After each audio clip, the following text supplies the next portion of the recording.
All right, freelancers, so today we're going to be chatting about how to fire a client without ruining your reputation. So grab a pen and paper, grab your digital notepad, whatever, you're going to want to take notes on this, and let's dive in. The first thing to realize when you're firing a client is it's going to hurt. It's going to feel weird. Regardless of why you're firing them, it's going to be an emotional experience. Over time, you're going to get used to it, and these emotions aren't bad, but I just want to be really clear that they're going to happen. And the very first thing you need to figure out before you move ahead on anything is why you are firing this client. Usually it's for one of three reasons. Either you have a project issue where maybe they want you to do something that's no longer in your wheelhouse, either because the scope creep happened or you're just shifting what you do, and that's totally fine. Sometimes it's going to be due to capacity. That's number two, is you just get busy and this client is not a priority for you for one reason or another. Doesn't mean they're low quality, just means that they're not a priority in your current capacity. And then the third is when it's personal. And when it's personal is either because that client is, attacking you, or you have a bad working relationship, or it's not a fit in some other more personal way. The other part to realize is that you're firing someone for you to move ahead because you are an entrepreneur. You have a business to run, and this client, this work is not a fit for that business for whatever reason right now, but it's not. And the key here is you're not making their life worse. You are making your life better. And so once you know why you're firing someone and you've really internalized that this is about making your life better, we start the process by finding a breakpoint. And a breakpoint is anything that makes a really logical, either full conclusion or kind of semi-conclusion, milestone conclusion, where breaking paths is more normal, expected, or at the very least tolerable. So examples of breakpoints would be the end of a project. If you are working project to project, that's easy. Could be the end of a month if you're on a retainer or you've been working together on a lot of inconsistent projects over a month. And if you don't have a natural breakpoint like an end of project or end of month, you can create one based on a deliverable. So either the whole deliverable in kind of make a project form and say, this next package of deliverables is the last one, or just any one deliverable. But step two, and this might sound weird, but it's identifying what you owe your client. So yes, you're firing them, but that doesn't mean that your relationship is dead and gone. So what you owe someone is usually in two forms. Deliverables, meaning what do you still have to give to them, if anything, and then also what I call mitigations. So the reality is when you're firing someone, you are creating a talent gap. You are creating a deliverable gap. How are you going to solve that? It's not your job to solve it 100%. But if you can, arguably you should.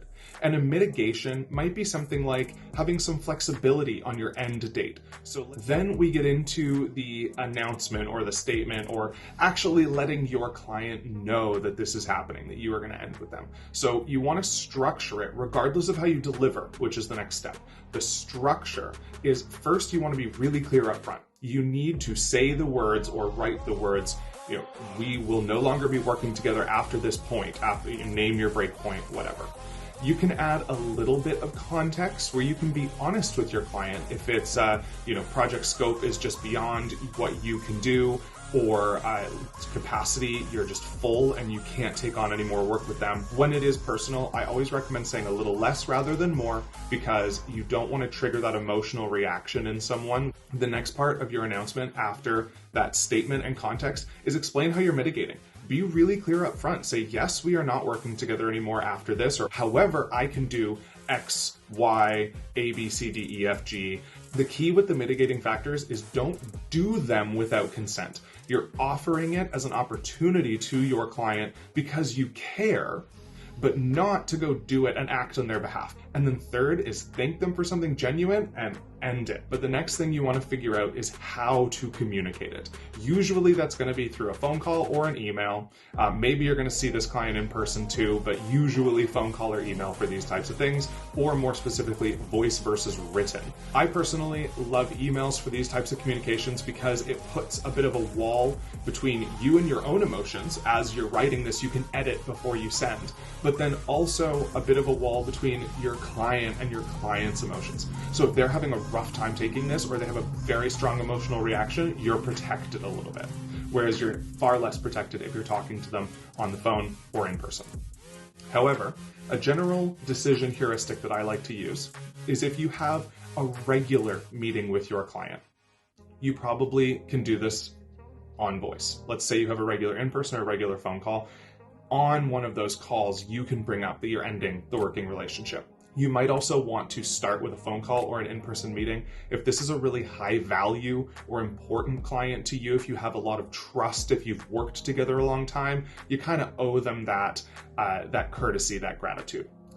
If this is a newer client or a client that you're very asynchronous with and you don't talk to that often, booking a call can be a really jarring experience where you more or less are asking them to spend more of their time to get fired by you, and that's not always fun.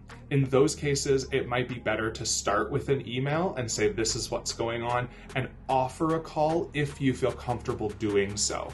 You can do this completely asynchronously. After this, you've got to get ready for a reaction, and there's one of 4 reactions usually. So best case, they accept it and say, you know what, thank you for this notice, it's been great working with you, all the best, boom, boom.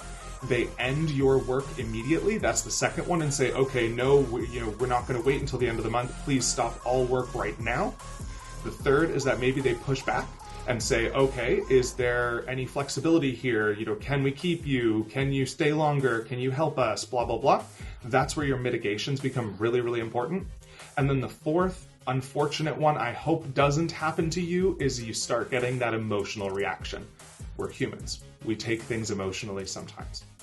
When someone gets emotional, if you have to deal with that, reiterate the mitigating factors you're offering, reiterate what you're willing to do for them to show them that you're not just cutting them loose. This isn't about their value. It's a professional relationship. You are going to act in good faith. You're going to deliver on what you said you were. And eventually, if you do go down that route and the client keeps having these emotional reactions that start to get personal, then you can just kind of end it right there, depending on your contract, of course. Every case is going to be different. Then you have to figure out the money side of things. Usually, people are going to act in good faith. They're going to pay you. They're going to pay you for what you are owed, for what you've delivered. And then, unfortunately, you have the third bit where they try to use payment as leverage and say, "Oh, well, you're firing us. We're not paying you." You can definitely still follow up on this because you are owed payment, and payment is independent of the working relationship. The one note here is sometimes it's just not worth following up because that client's going to put up a fight and have a fit about it and say, oh, we're not paying you, blah, blah, blah. That's when you can think about the value of the dollars versus the value of your time and your emotional energy to track it down. There are valid reasons to leave and just walk away because you gain your time back and you can go make more money, but there are also valid reasons to push and say, no, I am entitled to this payment. I've acted in good faith. Pay me what I'm worth. And then after this is all done, you've got to move on. The key thing, don't badmouth anyone. Give them a chance to save face. The second is, if you do have emotions about this, work through them. You can journal it, go on walks, work out, maybe talk to a professional if the feelings are getting overwhelming for you and stopping your ability to do the rest of your work. But having emotion about firing a client and severing a working relationship is very normal. So if you are feeling emotional about it, don't worry. It happens. Most of the time it passes on its own, but you can also nudge it along if you need to. And then finally, keep going. You have a business to run, you have other clients to work with or other clients to go get, and other tasks to do. You have a lot on your plate. I am certain of it if you're watching this video. So good luck, and if you have any questions, leave a comment. And if you like this video, please like and subscribe, and let me know if there's any other videos that you want me to put out.